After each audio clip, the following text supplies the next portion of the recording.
Shayboniyxonning kechir. Yana siz qarang. Gapiryapman. Tarixga bir shaxs to'xtang.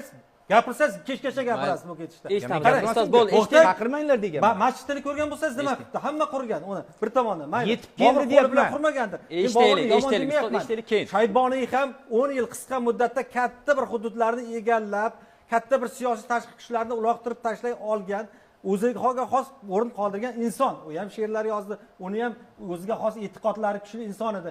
Uni yerga urishning evaziga Boburni nima qilmaylik deyapman. Mana Janubiy Afg'oniston atroflari kammi? Nima kerak endi? Afg'oniston butunlay boshqa narsa. Afg'onistonni ham katta bir qismini egallasida egalladimi paydo yo'qmi? bo'ldi Duroniylardan keyin. Katta qismini egalladimi Yo'q, yo'qmi? Hirot xolos. Agar Hirotdan qaytdi. Temuriylar juda yemirilib, o'zi nima bo'lgan holatda edi. Har bir Samarqand bir davlat, Buxoro bir davlat, Farg'ona, Andijon bir davlat bo'lib, Toshkentni Yunusxonga berib qo'ygan mo'g'ullarga paytda Shayboniy ham o'zbek deb keldi. O'zbek tilida, turkiy tilida so'zlashardi. Uning identitetida men mo'g'ul degan narsa yo'q. Uni unaqa yondashmanglar, iltimos hammasi. Mayli. Ustoz bo'ldi. Eshitdik fikrlarni.